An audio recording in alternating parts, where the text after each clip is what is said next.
샬롬 여러분, 라비 샤필입니다. 저는 아코시에서 예언 리포트를 전해드리고 있습니다. 오늘 주님께서 저를 이 대포들을 앞으로 인도하셔서 이 시점을 위해 특별히 기도하게 하셨습니다.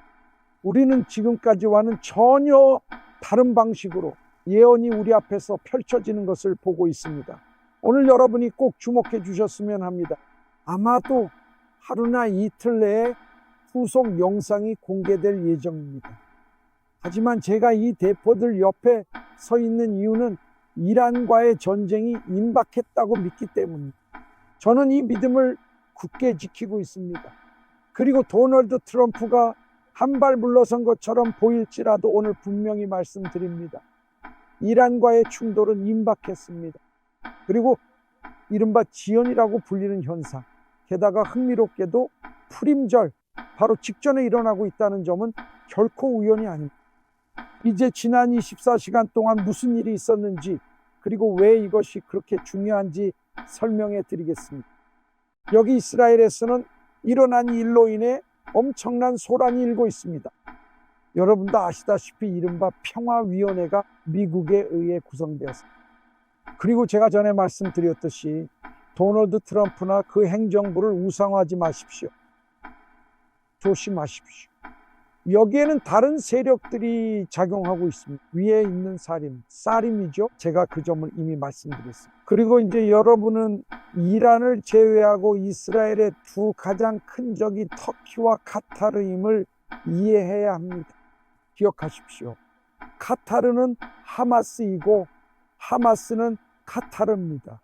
터키는 하마스이고 하마스는 터키입니다. 이 점들을 반드시 기억해야 합니다. 충격적으로 미국은 이제 가자 지구를 설립하고 재건하는 두 번째 단계로 나아갈 준비가 되었다고 결정했습니다. 이제 그들은 터키와 카타르를 회원국, 그것도 주도적인 회원국으로 지정했습니다. 물론 이것은 하마스를 매우 기쁘게, 그뿐만 아니라 하마스가 제거되지 않을 뿐만 아니라 이제 하마스가 다시 일어설 것입니다. 그리고 여러분은 아마도 어떻게 이런 일이 일어날 수 있냐고 질문할 것입니다. 보세요. 성경은 마지막 때에 일어날 침공에 대해 말하고 있습니다. 만약 구원이 베이탈리에 온다면요, 하나님이 이 일을 막아주시길 바랍니다.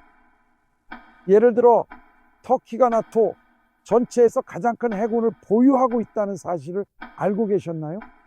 터키의 군함들이 가자 지구로 들어오는 모습을 상상할 수 있습니다. 그들이 이스라엘 땅 안에서 가지게 될 영향력을 상상할 수 있습니까? 미국 행정부는 이제 선을 넘었습니다. 그들은 자신들이 책임자라고 느끼고 있습니다. 이스라엘 땅과 이스라엘 백성의 책임자라고 말이죠. 이 오만함은 미국에 대한 경고입니다. 이스라엘이 이제 이 명령을 뒤집으려 애쓰고 있으니 여러분 모두가 기도해 주시길 촉구합니다. 저는 이스라엘 땅 안에서 미국의 결정과 오만함에 대한 분노의 목소리를 듣고 있습니다. 그들은 이제 자신들이 가자 지구의 책임자라고 주장합니다. 그들이 모든 결정을 내린다고 하죠. 하지만 오늘 여러분께 소식을 전합니다. 미국이 모든 걸 결정하지 않습니다. 이스라엘의 하나님이 책임자이십니다. 가자 지구의 일을 감독하는 위원회에 그 두 나라를 포함시키기로 한 이번 결정은 충격적이고 소름 끼칩니다. 주님께서 저를 게마라 아보다 자라 2장으로 이끄셨습니다. 거기에는 에돔과 페르시아 사이에 마지막 전쟁이 있을 것이라고 나와 있습니다. 이 전쟁이 끝나면, 잘 들으십시오, 저는 시기나 날짜를 정하는 것이 아닙니다. 저는 단지 토세프타에 나와 있는 내용을 말씀드리는 것뿐입니다. 로마 왕국이 페르시아 왕국을 물리칠 것입니다. 두 나라가 충돌할까요? 물론 충돌은 불가피하며 전쟁이 다가오고 있습니다. 전쟁이 오지 않을 거라는 잘못된 생각을 하지 마십시오. 전쟁은 오고 있으며 훨씬 더 커질 것입니다.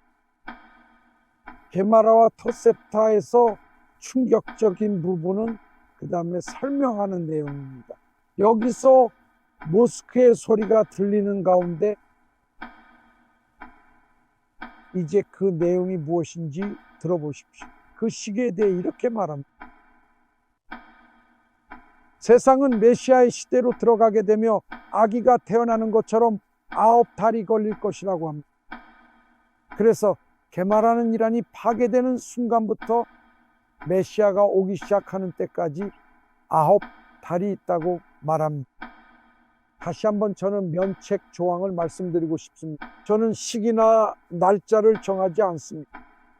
저는 단지 그 내용이 무엇인지 전해드릴 뿐입니다. 그러니 폭탄 소리에 귀 기울이고 지금 무슨 일이 일어나고 있는지 주목하십시오. 그리고 미국이 이스라엘을 배신하지 않기를 바랍니다. 이것을 위해 기도합시다. 트럼프의 결정으로 인해 저는 살인들이 심지어 미국까지 감염시켰다고 믿게 되었습니다. 결국 이스라엘은 이 성벽 위의 파수꾼처럼 홀로 일어서야 할 것입니다. 여러분도 성벽 위의 파수꾼이 되십시오. 일어서십시오. 우리는 마지막 9달에 가까워지고 있는 걸까요? 시간이 말해줄 것입니다. 우리 스스로 준비합시다. 성벽에서 샬롬을 전합니다.